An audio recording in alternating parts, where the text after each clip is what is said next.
कि इब्राहीम अलैहिस्सलातु वस्सलाम की सालों साल कोई औलाद पैदा नहीं हुई, वो दुआ मांगते थे रब्बे हबली मिनस सालिहीन, अल्लाह मुझे सालेह बेटा दे, अल्लाह मुझे नेक बेटा दे। 99 साल की उम्र में 86 साल 86 साल की उम्र में अल्लाह ने उनकी दुआ सुनी और उनको एक बेटा दिया, नाम रखा इस्माइल। जब वो बेटा 13 साल का हो गया तो इब्राहीम अलैहिस्सलाम ने ख्वाब में देखा, सपने में, कि मैं अपने बेटे को ज़िबा कर रहा हूं और अल्लाह मुझसे मेरे बेटे की कुर्बानी मांग रहा है। तब अपने बेटे से उसका इजहार किया, बेटा तैयार हो गया।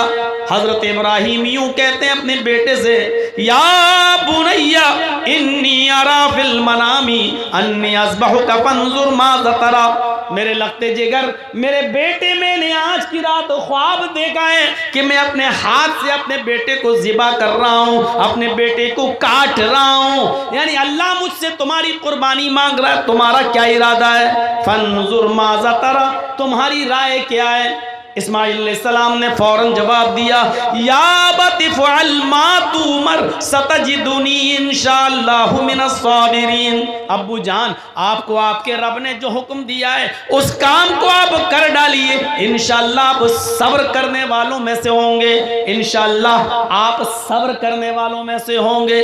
तब इब्राहीम ने अपने बेटे इस्माइल को पेशानी के बल जमीन पर लिटा दिया और तेज छुरी बेटे की गर्दन पर चलाने लगे। लेकिन अल्लाह रब्बुल आलमीन का उधर हुक्म हुआ, बस नहीं, आए छुरी, तू अपना काम नहीं करेगी। इब्राहीम अपना काम कर रहे हैं, छुरी को हुक्म हो गया तू चलेगी नहीं।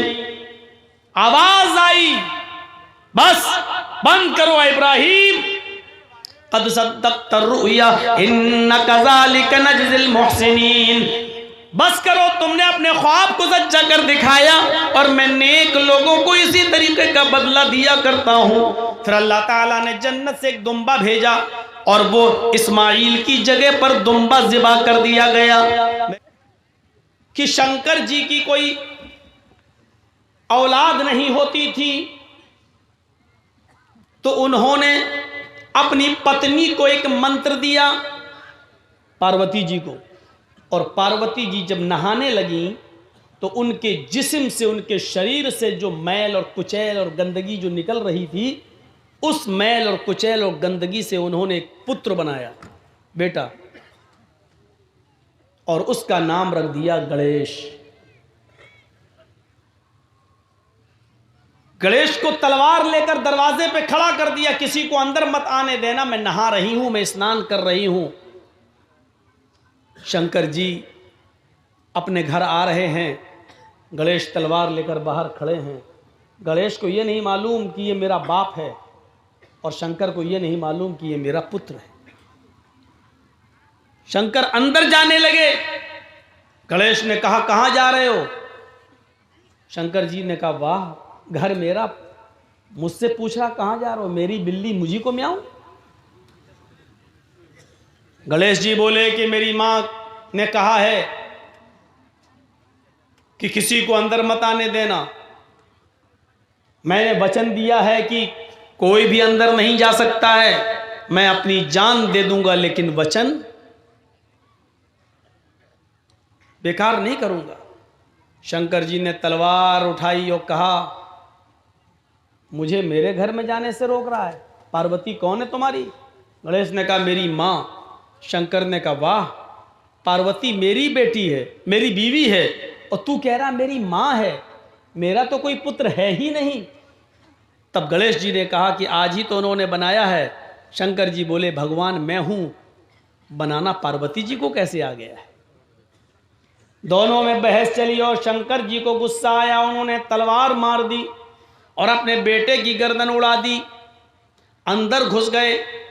पार्वती जी ने जिद की ये तुमने क्या किया, मेरे बेटे को, मेरे पुत्र को तुमने मार डाला, उसका वध कर दिया। अब मैं उस वक्त तक तुमसे बातचीत नहीं करूंगी जब तक कि मेरे पुत्र को तुम जीवित न कर दो। शंकर जी ने पूरे जंगल में अपने पुत्र की कटी हुई गर्दन तलाश की लेकिन नहीं मिली। कहने लगे पार्वती जी ये क्या हो रहा है? अभी तो मैंने गर्दन काटी, लेकिन वो गर्दन तो कहीं मिल ही नहीं रही है। रास्ते में एक हाथी चला रहा है। शंकर जी ने कहा अगर इस हाथी का सूंड काट कर अगर मैं गणेश जी के सर की जगह पे लगा दूं और गणेश जी को जिंदा कर दूं तो चलेगा? पार्वती जी बोली कुछ भी करो लेकिन पुत्र को जिंदा करो। तब शंकर जी ने हाथी की सूंड काटी और गणेश जी की गर्दन की जगह पर रखकर उनको जीवित किया। तब गणेश जी जिंदा हो गए। मेरे भाइयों, यहां शंकर ने गणेश की गर्दन उड़ाई, यहां इब्राहिम ने इस्माइल की गर्दन पर छुरी चलाई। वहां गणेश कट गए, यहां इस्माइल कटे नहीं। वहां गणेश को जिंदा रखने के लिए हाथी काटा गया, यहां इस्माइल की जगह पर दुम्बा आया है।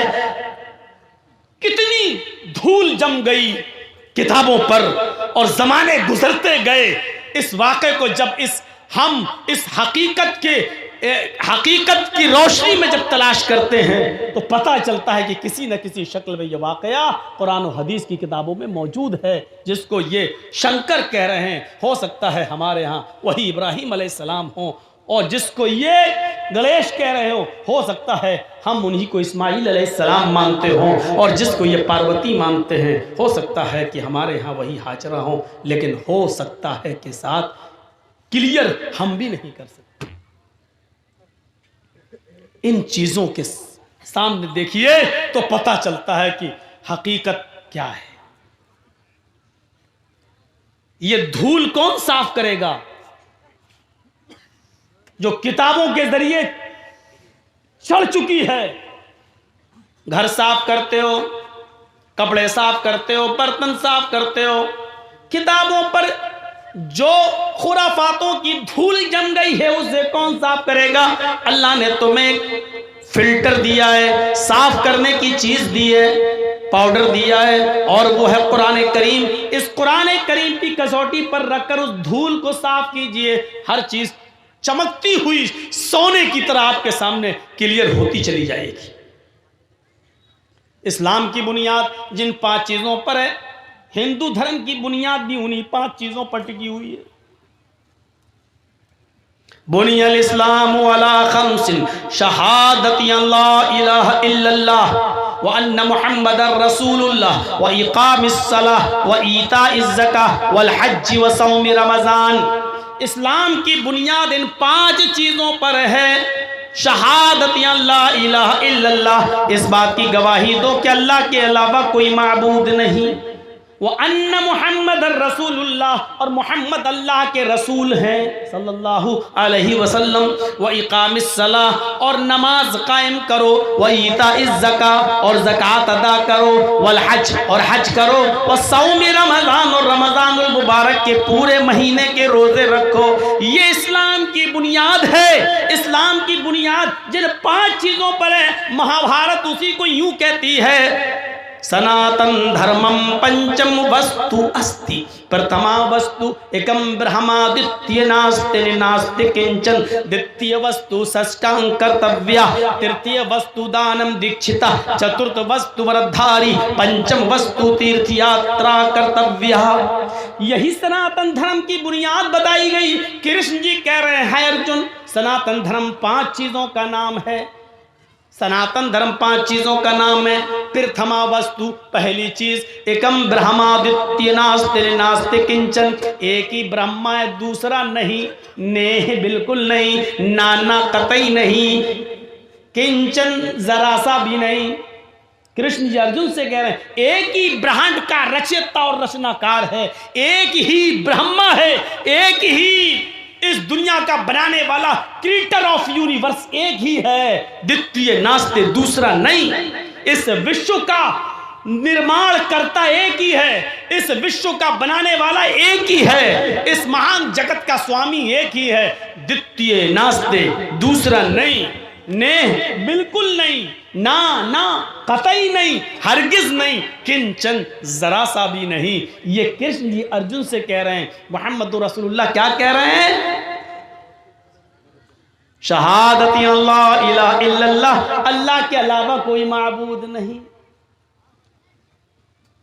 द्वितीय वस्तु साष्टांग कर्तव्य, दूसरी चीज है अर्जुन साष्टांग करो। साष्टांग ये बड़ा अजीब जुमला है। हिंदू लोग आज भी साष्टांग करते हैं, लेकिन उनको खुद नहीं पता ये साष्टांग करते हैं कि 20 टांग करते हैं। सा अष्ट अंग, इसको जब मिलाया जाएगा तो पढ़ा जाएगा साष्टांग। अष्ट के माना संस्कृत में होते हैं 8, सा अष्ट। अब मिलाइए तो पढ़ेंगे साष्ट, सा अष्ट यानी साष्ट, 8 के साथ, 8 के साथ अंग, सा अष्ट अंग, साष्टांग 8 अंगों के साथ धरती पर रखकर, 8 अंगों को धरती पर रखकर ईश्वर को प्रसन्न करो। 8 अंग जमीन पर रख के कोई बताए? 8 अंग सिर्फ सजदे में होंगे बस, कोई और दूसरी शक्ल है ही नहीं। सजदे में आप जाइए, माथा और नाक कितना है? 2 हाथ कितना? 4, और दोनों घुटना कितना हुआ? 6, और दोनों पैर 8। सा अष्ट अंग। कृष्ण जी कह रहा अर्जुन साष्टांग करो यानी सजदा करो, और खुल के कह दूं नमाज पढ़ो। पहली चीज, इस ब्रह्मांड का रचयिता और रचनाकार एक है, दूसरा नहीं, यानी एक ही अल्लाह इबादत के लायक है, दूसरा नहीं। दूसरी चीज साष्टांग, 8 अंग यानी सजदा करो।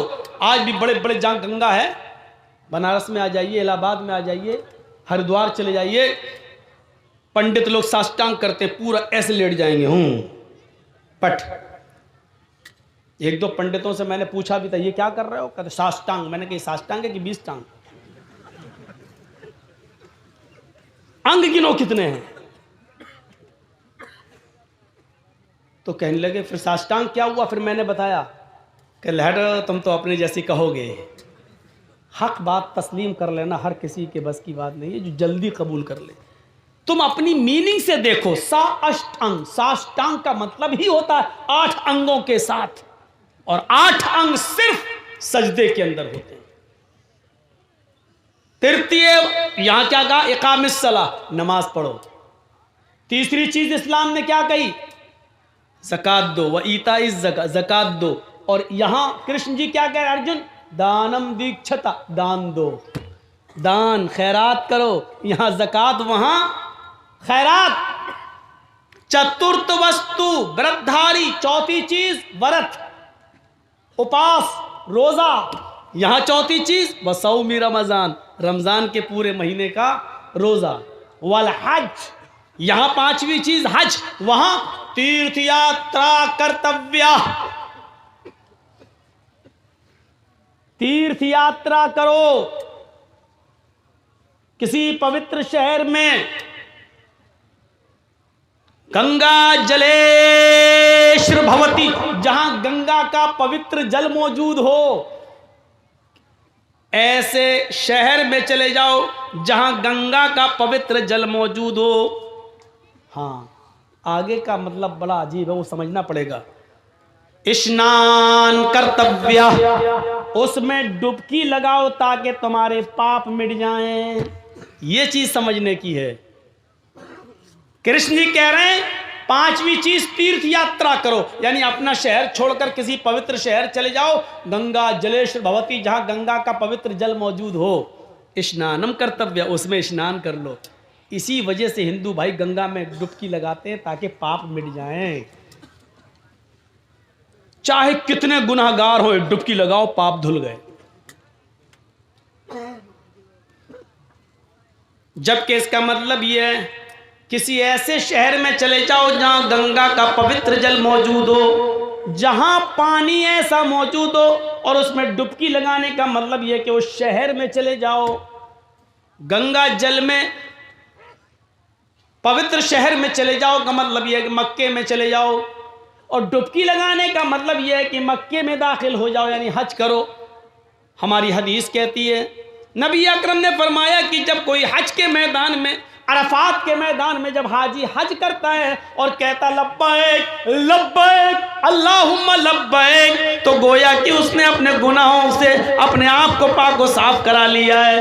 फरिश्ता आवाज देता है, आए हाजी, आज तुझे अल्लाह ताला ने गुनाहों से बिल्कुल ऐसे पाक व साफ कर दिया जैसे तू अपनी माँ के पेट से आज ही पैदा हुआ है। धोबी की भट्टी में जिस तरह कपड़े का मेलू कुचैल साफ हो जाता है, उसी तरीके से तेरा भी, तेरे गुनाह सब मिट गए। अय हाजी, अपने शहर जाने के बाद, अपने मुल्क में जाने के बाद अपने गुनाहों से फिर से अपनी जिंदगी को काला और सियाह न कर लेना।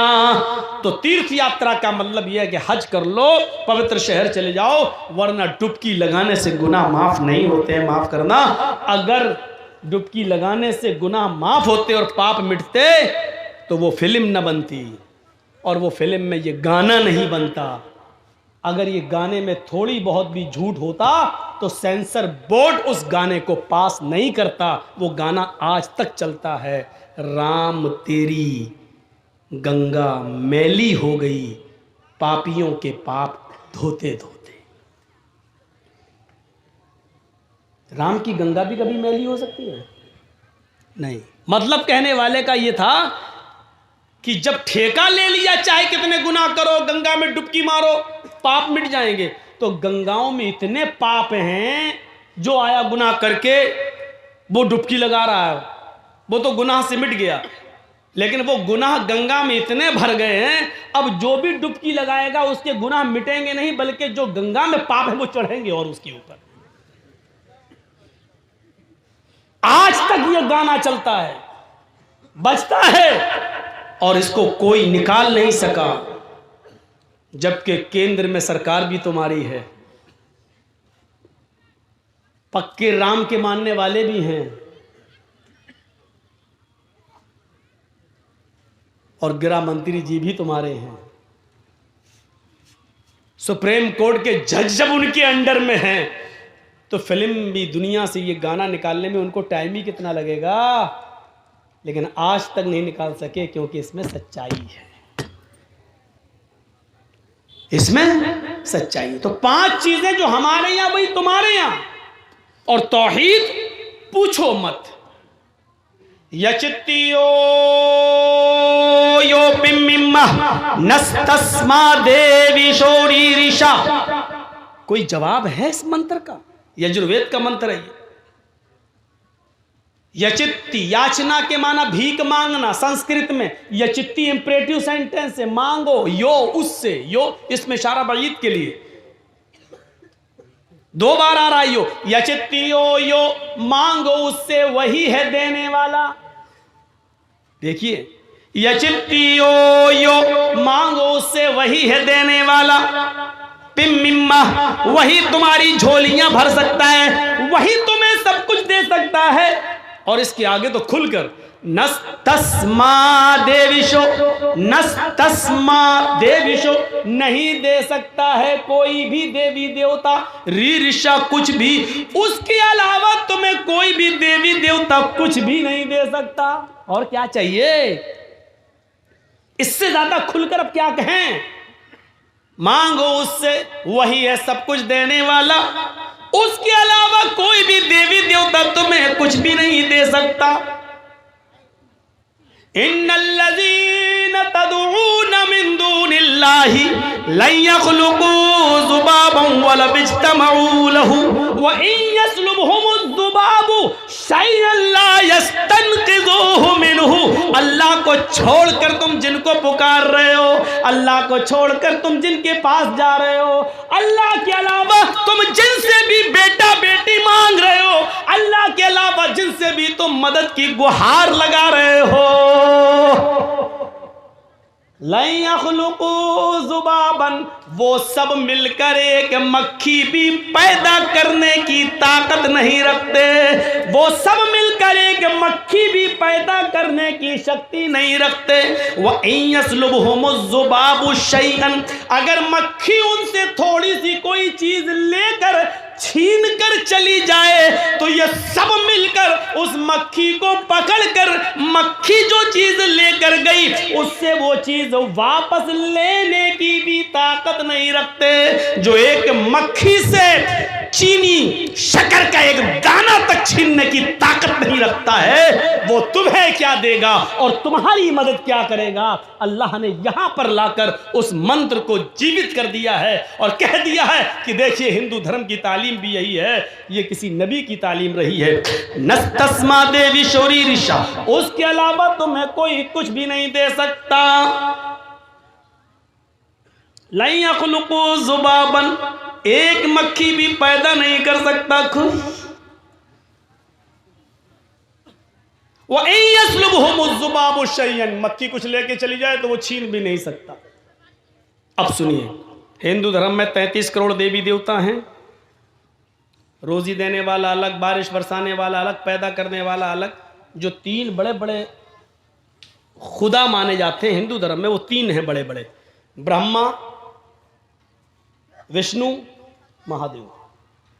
ब्रह्मा दुनिया का बनाने वाला, ये है क्रिएटर। विष्णु ये है पैदा करने वाला, ये है पालने वाला। विष्णु ये परवरिश करता है, पालता है, रोजी रोटी देने वाला। और महादेव यानी शिव ये है मारने वाले, ये हैं मारने वाले। लेकिन ऋग्वेद क्या कहती है? अहम ब्रह्मा अस्ति, अहम शिव अस्ति, अहम विष्णु अस्ति, अहम सूर्य अस्ति, अहम चंद्र अस्ति। मैं ही ब्रह्मा हूं, ये लीजिए, मैं ही ब्रह्मा हूं, मैं ही विष्णु हूं, मैं ही शिव, मैं ही क्रिएटर हूं, दुनिया बनाने वाला मैं ही हूं। अहम विष्णु, मैं ही परवरिश करने वाला हूं, पालने वाला हूं। अहम शिव अस्ति, मैं ही मौत देता हूं। अहम सूर्य अस्ति, मैं ही सूर्य हूं। अहम चंद्र अस्ति, मैं ही चंद्रमा हूं। यानी रात निकालने वाला और दिन निकालने वाला भी मैं ही हूं। ये सब मेरे हुक्म के बगैर नहीं होते हैं, ये सब मेरे कंट्रोल में है। मानते रहो, तौहीद ये है, तौहीद ये है। न काष्ठ अस्ति न पत्थरास्ति, उस ईश्वर को न लकड़ी में ढूंढो न पत्थर में ढूंढो। वो ईश्वर है, उसको न लकड़ी में ढूंढो न पत्थर में ढूंढो।